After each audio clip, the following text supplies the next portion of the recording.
Hello, good afternoon or good evening. Welcome to Rendez-Vous with Friends Cinema in its 26th edition.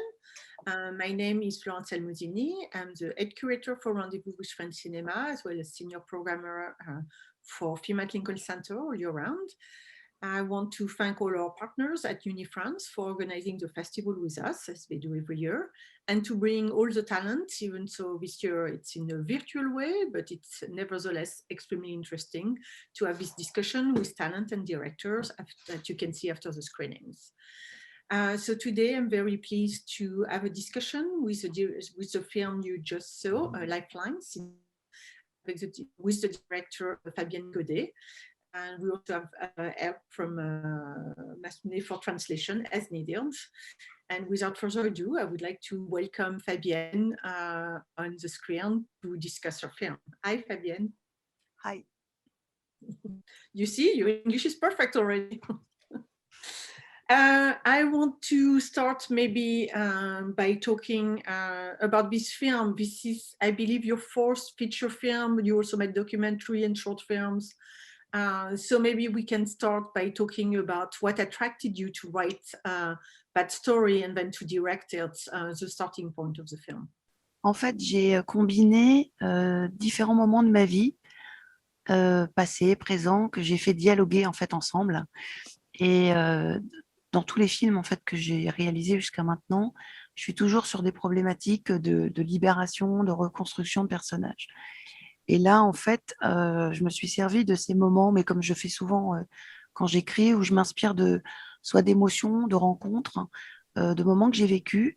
Et là, l'idée, c'était en fait d'aborder toujours cette histoire de reconstruction, comment en fait on se reconstruit après certains événements, mais surtout d'insister sur cette amitié féminine. C'est-à-dire que je suis intimement convaincue qu'on ne se construit et se reconstruit que grâce à l'autre, en fait. Well, I was inspired by several, it was a combination of several moments and phases of my own life. I mean, all the stories that I build and come up with are stories of reconstructions and liberations. And here it was a kind of coincidence or coming together of emotions and encounters. And specifically here, I was inspired by facts of my present or past life, but facts that have to do with this reconstruction, the self-reconstruction, and how you reconstruct always based on the other. The otherness is what helps us to find our own self. And here it's about this female friendship and how the presence of the others helps us reconstruct. The film is many things at once, because the film is a mystery. The film is a puzzle that we also construct as an audience, like as it goes along. It's an investigation. It's a travelogue. It's about heartbreak. It's about romantic heartbreak and terminal disease. People have seen the film, so I can, I can mention things that happen. But I was also going to say that really the heart of the film is a friendship and what you can do and how far you can go for friendship. So I know you talked about it a little bit, but can you talk a little bit more about the art of the film, which is the friendship? C'est vrai que moi, je trouve que l'amitié, c'est peut-être une des plus belles choses parce que c'est quelque chose qui est complètement désintéressé. Il y a quelque chose, je trouve, dans l'amitié qui est presque inconditionnel, en fait, et qui se fait d'être humain à être humain. On distingue souvent l'amour du prochain, l'amour au sens érotique comme éros. Là, il y a vraiment quelque chose de l'ordre de, comme on dit, de l'agapé, en fait, l'amour du prochain. Et c'est quelque chose qui, je pense, n'existe que dans l'amitié. Je voulais revenir, en fait, sur quand vous dites sur un feuilleté, c'est qu'en fait, cette relation, en fait, qui se transmet à la fois dans le temps, mais aussi de personnage à personnage, c'était vraiment quelque chose qui était important. C'est-à-dire que le fil rouge de ce film, de cette dramaturgie, c'est ce carnet Moleskine, qu'un aide-soignant, donc l'aide-soignant qui s'appelle Paul, va transmettre à cette jeune fille, Louise, qui va écrire dedans, qui va devenir Elena. Ah oui, non, ça, il ne faut pas que je le dise. Si. Ah d'accord, Si, ok. si, j'ai envie le film. Et, Elena, en fait, va le transmettre à Esther, et Esther va le faire lire à ça y est, j'ai perdu son prénom dans le film. Enfin bref, à Arnaud. Et, en fait, ce que je trouvais intéressant, c'est que ce carnet, en fait, va être le fil rouge de tous ces liens humains qui vont traverser le temps. C'est pour ça qu'on est aussi effectivement dans un feuilleté avec cette idée d'enquête. Well, yes, I think friendship is the most important thing probably in life, one of the most beautiful things, because that's what's gratuitous. I mean, it's not love in the meaning of the eros, but more in the meaning of agape, which is completely unconditional love, and love with no interest that motivates it. So that's what I really wanted to put as the main stake of the film. And as you said, in this film, there are many different aspects that come together through time and through characters. There's a kind of arc that helps build the story. And this arc is this travelogue, is this notebook that is given from the nurse to Louise, and then goes from Louise to, j'ai oublié le prénom aussi. Elena. To Elena, and then from Elena to Esther, and then it comes back to him, and it becomes a kind of arc like this around which all the narrative builds, and it becomes a kind of investigation, as you said. C'est vrai que le sujet, c'est l'amitié, mais c'est vraiment la transmission, c'est-à-dire comment on va transmettre en fait ce que l'on est, quelle empreinte on va laisser sur l'autre. Et le film, il est construit. On a effectivement Esther qui part avec ce chagrin d'amour. On a Elena qui, elle, est malade. Et c'est comment, en fait, les destins vont se croiser. C'est-à-dire, l'une va devenir l'autre. Et Esther va prendre la place, en fait, d'Elena. Donc, c'est vraiment tous ces croisements, en fait, et des rencontres, voilà, qui m'ont intéressée. So it is about friendship and relationship, but it's also how you transmit something, how you pass on what you are, and how you leave a kind of print on the other. So that's how finally, so with there is this heartbreak on Esther's side, and then the disease on Elena's side, and how one turns to the other, and you pass on your story to the other person. To continue a little bit on this story of friendship, the main character is Esther and her story, but the background, what put it together, it's a counterpart with Elena, and how much she's willing to all the things she's doing for friendship and for to make sure that Esther is okay and that Esther will survive. So obviously she doesn't know what's going to happen to herself when she starts this gift of giving her something with the idea of she will become a writer, she will move on from the heartbreak, she will do something, to the point where the ultimate friendship for her is, I will not reveal what's happening to me because it's the best for my friend. That is extremely generous of her. At the same time, it's also very difficult because you're losing a friend and you can't say goodbye and you don't know that you lost time with her. So it's, it's a way of seeing friendship. So can you discuss a little bit more when you were writing the idea of friendship and its development from Elena's point of view towards Esther?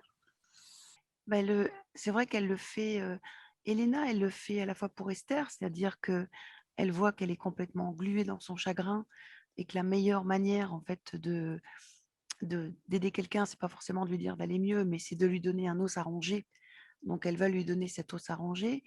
Elle le donne d'autant plus qu'elle sait, en fait, et ça, c'est un secret, que c'est une façon de se libérer aussi. C'est-à-dire, avant de mourir, de se dire, il faut que quelqu'un sache, en fait. Mais elle le fait aussi pour elle. C'est ce qu'elle dit dans la lettre, c'est-à-dire qu'elle n'a pas forcément envie qu'Esther assiste, en fait.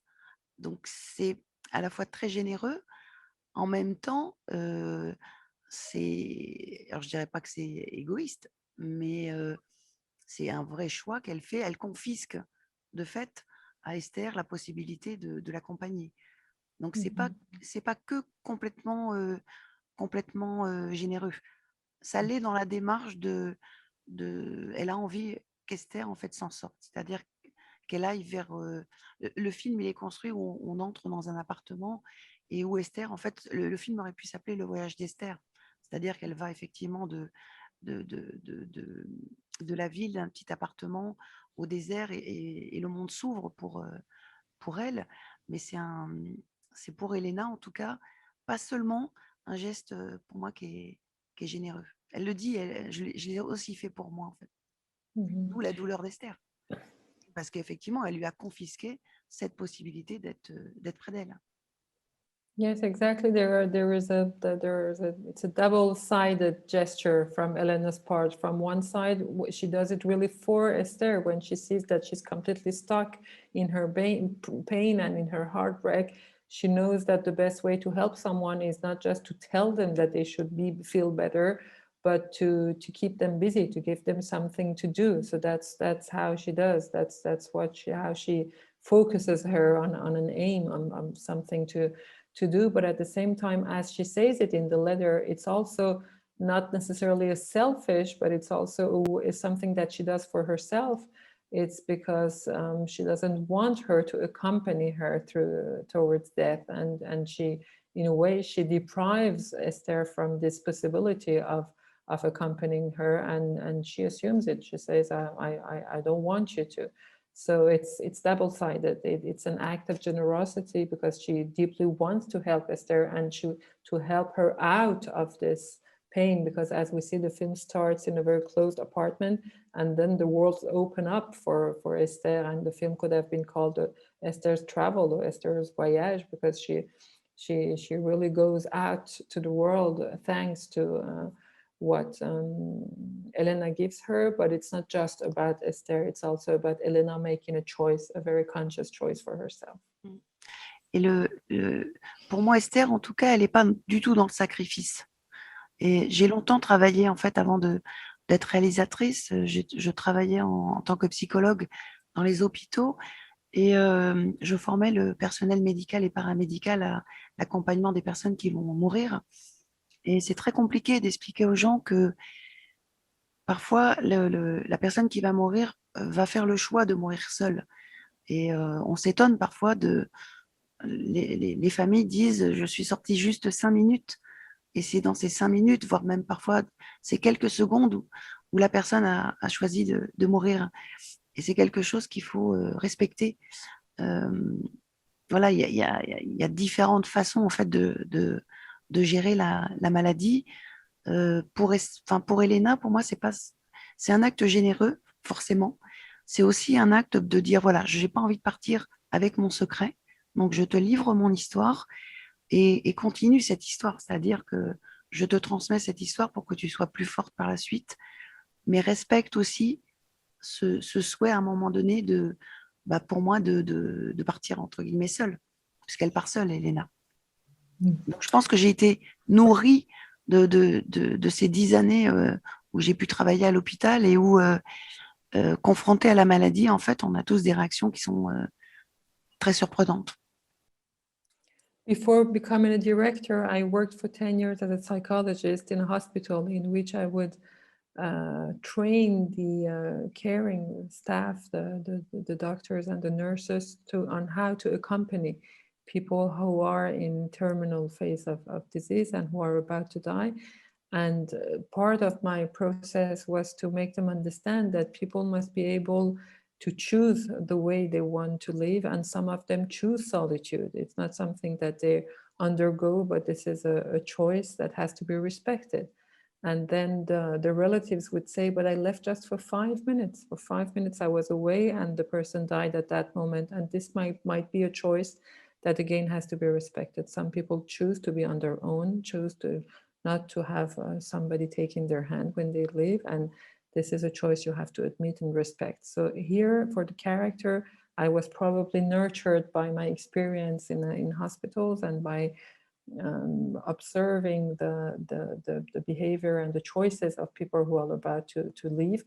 But here it's the character of Esther is not a sacrificial character. It's not about sacrifice. And Elena makes this choice of passing on her secret. And she says, I'm passing on the secret so that you can go on with it, so that you can build yourself with this. But I make the choice to live on my own and not being accompanied in this last moment. Can you talk a little bit about the actresses that carry the film? You worked with Esther in your previous film, but I'm not sure that Elena was, I don't think I've seen her before in any movies. Can you talk about working together and the chemistry they have together? Alors, c'est vrai que j'ai travaillé avec Julie Moulier sur Nos vies formidables. C'est un film qui est particulier, qui m'a permis d'avancer en fait dans ma façon de diriger les acteurs, puisque Nos vies formidables, on est parti juste d'un traitement et on a travaillé beaucoup en amont avec des résidences où on travaillait à partir d'impro, à partir de textes que j'écrivais, de dialogues, mais surtout avec un vrai travail de construction sur le plateau. C'est-à-dire qu'on était quasiment en travail de plateau théâtre, comme on peut faire, comme peut faire le Pomera, par exemple. Et ça, c'était pour moi une méthode nouvelle dans Nos vies formidables. Et j'ai eu envie de la continuer avec ce projet-là, avec Julie, qui est une actrice que je trouve vraiment super. C'est quelqu'un d'extrêmement intense, hein, et qui a une capacité comme ça à incarner en fait les émotions. Moi, à chaque fois, bon, je suis complètement fan de Julie, c'est pour ça que j'ai retravaillé avec elle. Et c'était d'autant plus facile avec Julie qu'on avait ce passé elle savait qu'elle pouvait inventer à chaque fois. Et avec Lucie, je la connaissais pas, mais c'est le même type d'actrice. On le voit dans les séquences du bar quand elle annonce. Enfin, c'est vraiment deux actrices qui sont hyper intenses, qui étaient très concernées par le sujet. Donc, ce qu'on a fait, le scénario était beaucoup plus écrit. Donc, il y avait des dialogues, tout ça.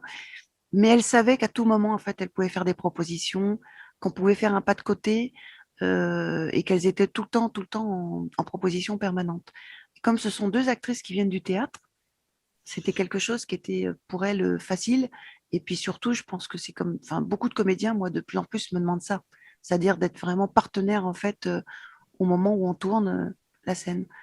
Donc ça s'est super bien passé. Et c'est vrai qu'on a vraiment construit au fur et à mesure, mais avec tous les comédiens, y compris la petite fille portugaise avec qui je pouvais, enfin, j'étais avec une traductrice, mais qui, pareil, quoi, inventait, elle avait cette liberté-là.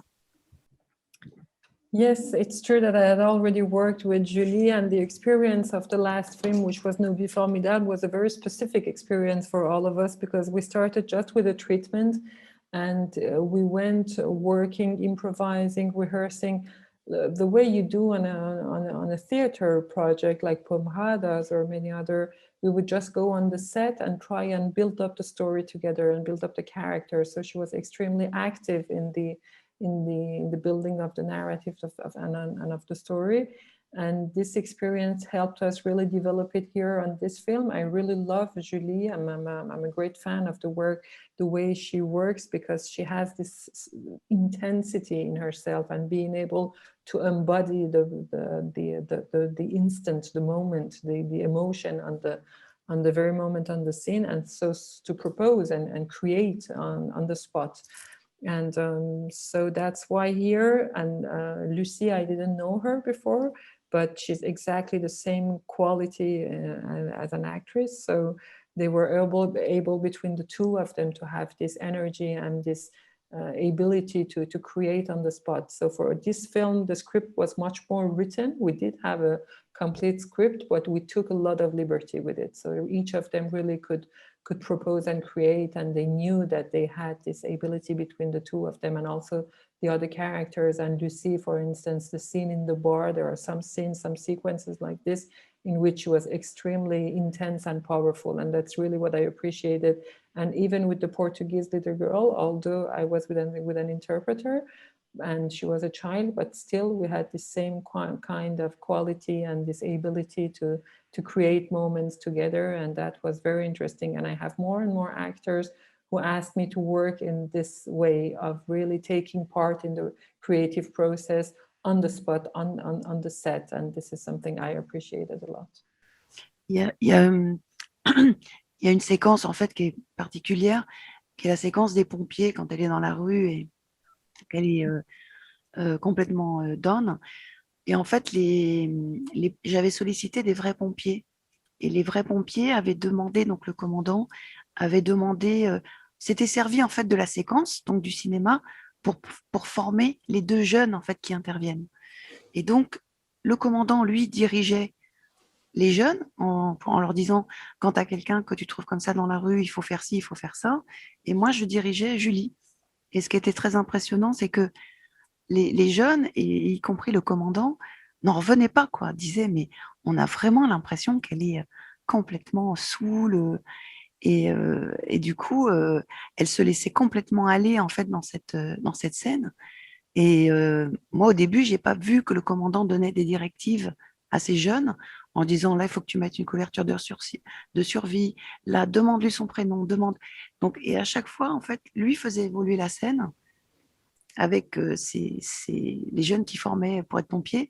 Et moi, je faisais évoluer la scène avec Julie. Mais les pompiers étaient complètement... ils étaient étonnés, quoi. Ils se sont dit, mais c'est génial d'avoir un acteur pour former, en fait, des jeunes pompiers. Parce qu'elle était extrêmement crédible. And it was very interesting just to show you how the process would work on the spot, on the set, for when the rescue services come and come for her. The thing is that I didn't know it yet, but when this fire brigade, this rescue service came, the captain actually had two trainees who were learning their craft, their job. And he was using this shooting, he was using cinema to train them and to show them the gestures and how they should do. And so we were just going as it went. I was directing Julie, he was directing his young trainees. And so we were just adjusting to each other, and they were amazed, the captain and the young learners. They were amazed by how credible Julie was, and how she was really like somebody who was totally done and stone, and they would play and help me in my directing, and I would give them material for them to learn and teach. And they said we should always do it this way. That's the best possible way of teaching our job, and having an actor who's actually shooting and as well, and Julie was doing it. They can keep that sequence for the fire brigade school now. They can always, if you can't bring the actors, at least they can have the sequence for the schools and the policemen, the firemen. Ils n'ont pas encore vu le film à cause de la pandémie, mais je pense que quand ils vont le voir, ils vont peut-être effectivement la montrer. Yes, they haven't seen the film yet because it hasn't been released because of the pandemic, but I'm sure if they see it, they might like to use it. Pour revenir en tout cas à Julie et à Lucie, je crois que leur particularité peut-être, c'est d'être des actrices très... tout passe par le corps en fait. Alors on le voit peut-être plus encore chez Julie, mais il y a vraiment une importance du corps qui est très très très très importante. Et quand je connais très bien Julie plus que Lucie, je sais comment elle se prépare, et tout passe par le corps. C'est peut-être ce qui fait qu'elle est peut-être aussi intense. Il y a une espèce d'incarnation comme ça. Les émotions, vraiment, ça la traverse. Et il n'y a pas ça passe pas par l'intellectuel, et quand on travaille ensemble, on n'a pas beaucoup de discussions en fait. On est sur beaucoup des choses très concrètes, des gestes, And again, about Julie and Lucie's performance, I think both of them, but I know Julie better, so I understand better how she functions. I think the reason why she's so intense is probably because she's extremely physical. Everything goes through her body. It's not somebody who intellectualizes, it's not mental. That's why on the set we speak very little. There's not much that we have to say. It's just about emotions and about embodying. Everything goes through her body. So it's really an incarnation, meaning that emotions just go through her and it passes from her body and it expresses from her body. That's how she works, and that's how she prepares also for the shooting. I wanted to ask you about the tone of the film, because it's a film that deals with tragedy and heartbreak, but that keeps a very gentle and harmonious tone all around. It's watching the film, I felt a lot of soothing, even so we see things that are disturbing and tragic. So can you talk about how you created the harmony between what we see and what we feel, which is crucial to the film? Alors là, non, parce que j'ai pas cette, j'ai pas la sensation en fait que le contenu soit aussi tragique que ça. C'est-à-dire que j'ai pas je l'ai pas construit comme ça, donc je n'ai pas la sensation que vous ressentez. C'est pas quelque chose que j'ai ni voulu ni travaillé. It's interesting. Pour moi, c'est pas tragique. C'est pas tragique, c'est-à-dire que on est quand même sur quelque chose de vivant, quoi. C'est-à-dire tant qu'il y a de la vie, il y a d'espoir, et même si effectivement elle meurt, elle va au bout de quelque chose, elle parvient à transmettre. Donc c'est plutôt ce côté positif en fait que j'ai voulu, cette volonté d'Esther de trouver l'identité. Pour moi, le film, il a toujours été vraiment le fil, ça a vraiment été cette amitié en fait. Donc non pas que j'en oublie la mort, mais ça n'a jamais été premier en fait. C'est qu'est-ce que j'ai envie de transmettre, et en l'occurrence pour Esther, mais aussi pour Elena. Donc je suis en permanence sur ce lien qui les relie l'une à l'autre, et qui pour moi n'est pas quelque chose de tragique.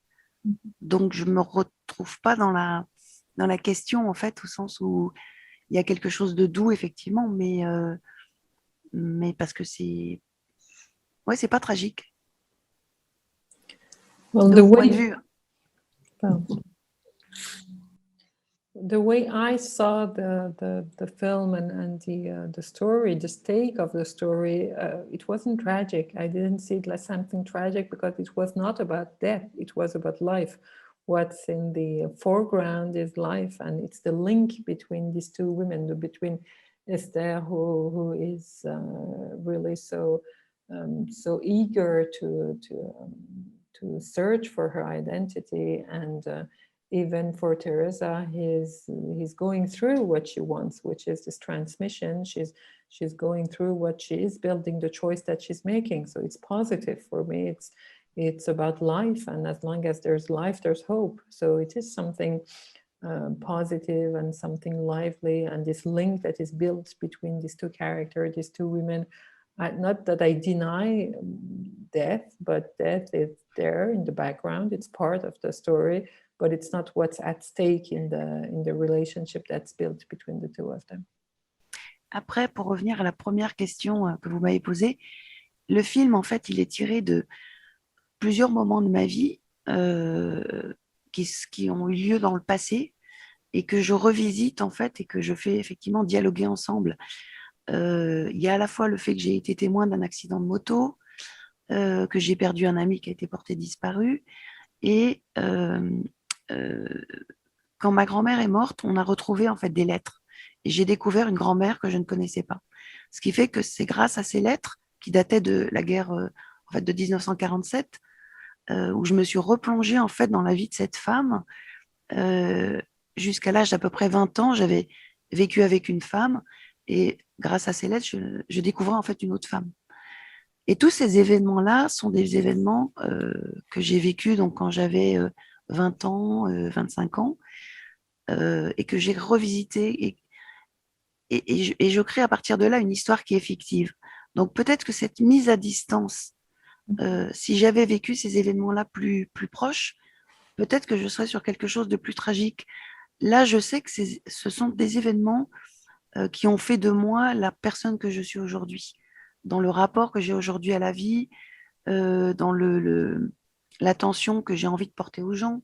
Je connais l'urgence de la vie, je sais que le lien est fragile. Et du coup, je le regarde peut-être aussi avec cette distance-là. C'est-à-dire que tous ces événements que j'ai vécus sont contenus dans ce film, mais avec la distance du temps, fait que je les retricote aujourd'hui. J'en fais un film de fiction pour essayer de dire aux gens qu'est-ce qui pour moi est le plus important. Donc peut-être que c'est cette douceur-là qui fait que je suis moins dans quelque chose de cru ou de... Voilà. C'est qu'est-ce qui m'en reste aujourd'hui de tout ce que j'ai vécu. And to go back to the first question that you asked me, this story has been built on events of my own past that I made enter in resonance between each other. There's a dialogue between these three events that were quite funding in my own person as I am now. From one side, I was the witness of a motorbike accident. From the other side, I lost a friend who went missing. And another aspect is that when my grandmother died, we discovered letters that she had written back in 1947. And I discovered a totally new woman. I had lived until the age of 20 with a woman. And then through these letters, I was discovering a totally different person. And so these three funding events that could have been like traumas, probably if I had to tell them immediately or to look at them immediately, my gaze on them would have been more crude or more cruel or more tragic. But now that I do it in retrospect with the distance that I've had since, my view on them changes. And that's why probably, as you said, the film, there is some soothing aspect in the film, because that's the relationship that I have in these facts and the way they built who I am now. Now the relationship that I have to life, the way I consider people, how I care for people, my awareness of the urge of living, of how delicate is our relationship to living. These are things that make who I am now. So all the events and the tragic events or the traumatic events are there, but then there is this distance that I have, considering how they help me shape the person that I am now. I think it's a point I was going to make, because when I saw the film, I didn't feel it was a tragic or you know, a very dramatic film. I felt soothing, gentleness. I was interested by the puzzle I was developing, trying to understand the characters. But then I thought about the film afterwards. I'm like, but really terrible and very sad things happened. I did not have that feeling at all. I was always comforted by something that, yeah, some love and some gentleness and something very harmonious around the film. And that's why, but when you explain the way you built it and the way you wrote it, that would make sense in how we resent the film. I think I probably have time for a last question. So there's a travelogue aspect to the film also.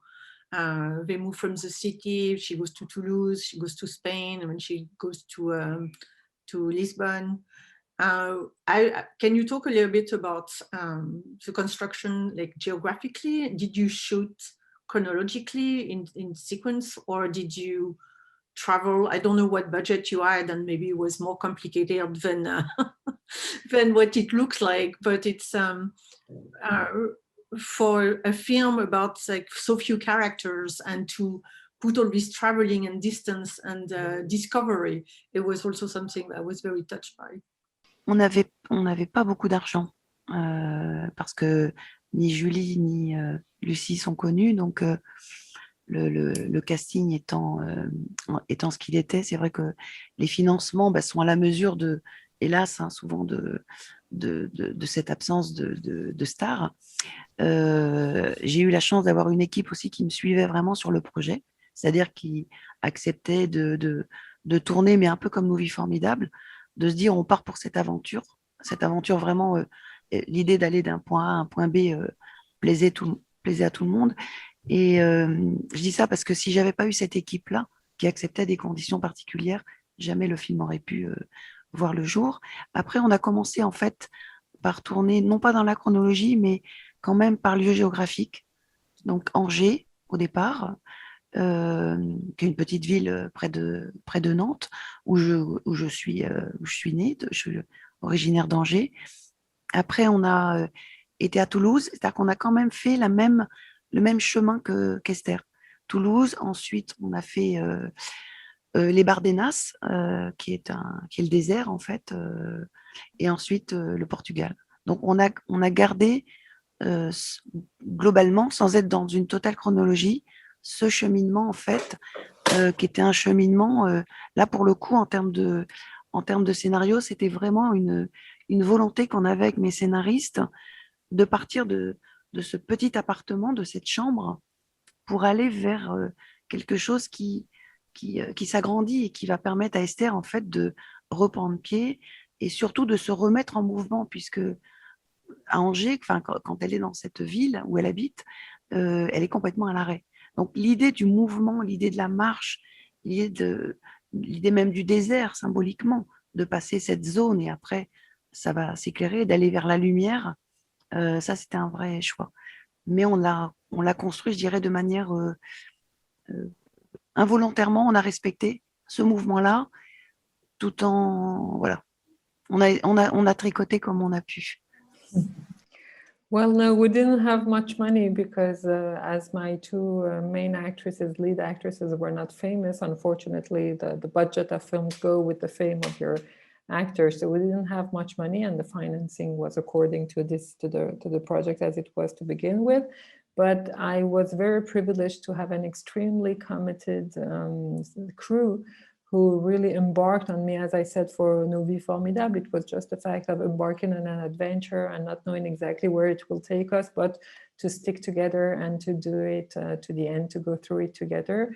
And so with this wonderful crew that I had, we did it not exactly chronologically, but following really the journey of the character. It was very important with my co-writers. We knew that this journey meant a lot, that she starts in this small room, in this small flat in Angers. So Angers is my hometown, and it's near Nantes in the west of France. And she starts in Angers, and then she goes south through Toulouse, and then Las Bardenas, which is the desert, and to finish in Portugal. So this journey was really important symbolically because it was the fact of opening up and going towards the light, because when she starts in the small flat in this room, she's completely blocked. It's still, and then it's the fact of being able to get started again, to move again, and to go towards the light and towards the movement was really the dynamic of the character. And for us, it's also the journey that we followed. We started shooting in France and then in the desert, and we finished in Portugal just as Esther did. Were you able to show the film to the public, or if the movie was not publicly screened, I mean physical screenings? Non, parce que because pandémie. Donc non, on attend. On a tenté de faire une projection équipe qui, avec le couvre-feu, fait qu'il y a une partie de l'équipe qui ne pouvait pas être là. On a retenté une autre projection et puis après il y a eu le confinement, donc tout ça s'est arrêté. Voilà, donc on attend tranquillement de pouvoir voilà, que les salles réouvrent et qu'on puisse faire des vraies projections en fait. No, we're being very patient and looking forward to it, but we haven't had any screening yet. We tried to have one for the cast and crew, but even that was complicated with the curfew, with the lockdown. So not everybody from the crew could see it, and now we're just waiting to have a real one, a real screening with audience. Unfortunately, that's all we have time for today, but it was really nice to talk to you, Fabienne, about your film. And I wish you a great success whenever the screening rooms reopen, to be able to show it with an audience. And thank you so much for talking to us. And thank you, Masumé, for your brilliant translation, as always. Thank you. Merci. Merci à vous.